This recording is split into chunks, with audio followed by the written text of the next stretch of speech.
What's up, everybody? It's me, Greg Miller. It's August 9th. I didn't realize that day was special for me. It turns out a year ago, I announced I had that Hodgkin's lymphoma, that cancer that took my life. Come with me. Well, it didn't take my life, but it took over my life. I'm right here, obviously. I'm not dead. It's surprising, right, that I didn't even think about it. I didn't even cognizantly think that August 9th was the day that I kind of came out on this one and said, hey, I have cancer, everybody.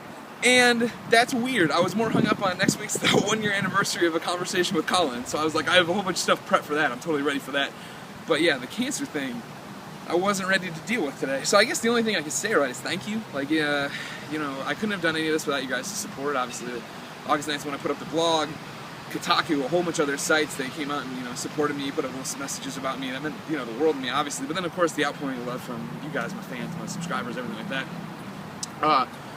I wasn't expecting it, you know what I mean? Like, I knew people were gonna care, but I didn't think people would care in the way they were, right? Even like, you know, when we started going through all the stuff recently as a community with like Ryan Davis, like, you know, like during Jeff Keighley's game trailers thing, you mentioned, you know, I had cancer last year, and it kind of unified the group a little bit as far as like games journalists, I don't know, people who care about games and video games and stuff like that.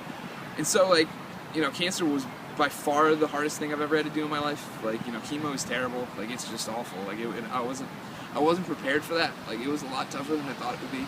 And like, even in the blog I put up, right, like last year, I said that, you know, like, chances are you were taking it harder than I was.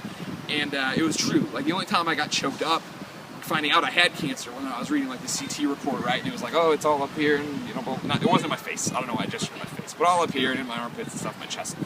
And like I got choked up, but I never cried. And then like when I told people, like they, you know, my family cried. Obviously, a lot of people at work cried, and I never had that reaction. I thought I was gonna go in, get the chemo, and be done. And like that first chemo I went to, like that's the one where if you read the blog I put up afterwards, I talked about, you know, like they gave me a test, and it turned out I was allergic to the test. I still have a bruise. I think it's permanent. I don't know.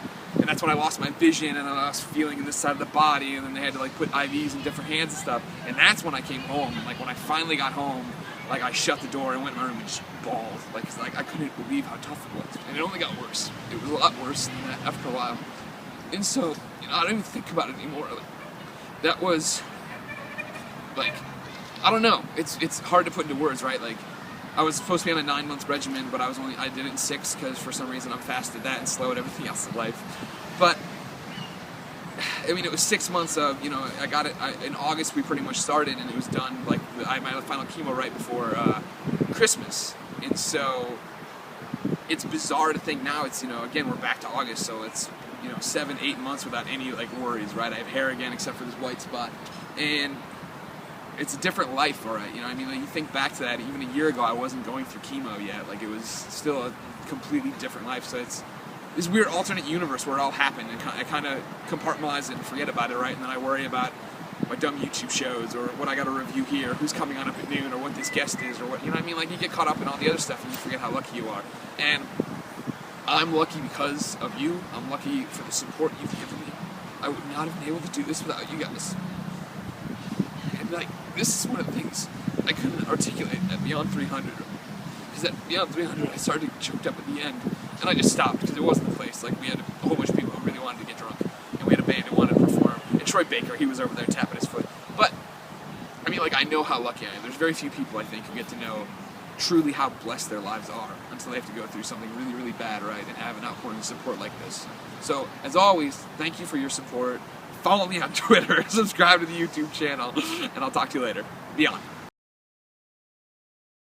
Started, I'll edit out all the rest. Okay.